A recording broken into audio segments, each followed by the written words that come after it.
As we approach the most solemn week of the liturgical year, which we call Holy Week, the sense of hope, joy, intensifies while we are journeying, in spite of the fact that we sometimes fast, pray, and do good works to give meaning to our Lenten journey.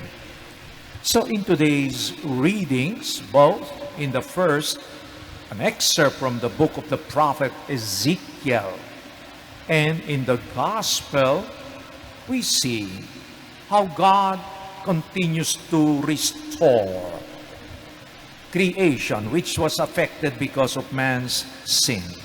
God comes to restore, to rescue, to recreate. And that's what we heard in the first reading. It's a narrative, a little long, about what will happen when God's presence will be felt, when God's presence will be there to transform everything. So, after listening to the narrative story, what do we have as a picture? It is paradise. There is transformation because of the water that started from the temple in a small volume, and then it became larger. The stream became a wide river, and there was the transformation wherever the water would flow. Things were transformed. It went to the salt water, to the sea.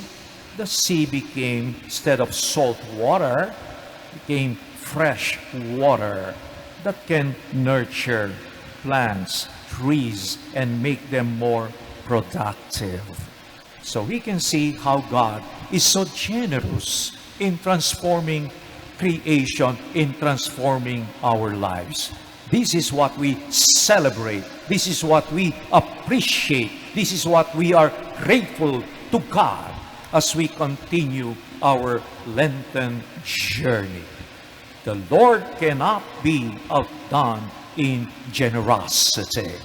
So our response is to be disposed to thank God and to imitate God. What He continues to do to us in our life, we have to have the same attitude, disposition in relating with other people. And so the verse before the gospel is very important. We ask the Lord, "A clean heart create for me, O God. Give me back the joy of your salvation."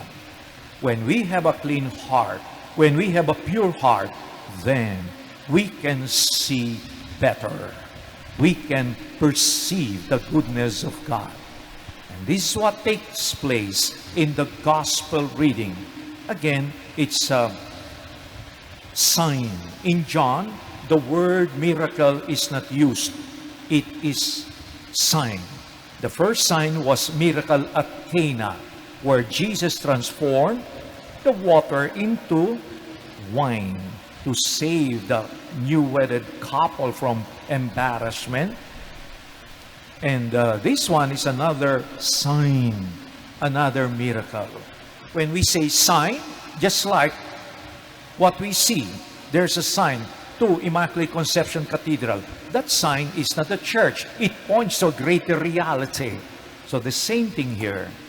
It's big, what Jesus did to make a crippled man walk, who has been sick for 38 years. And yet what is emphasized is who Jesus is. Jesus is the Messiah. Jesus is God who can transform our lives, who can transform creation.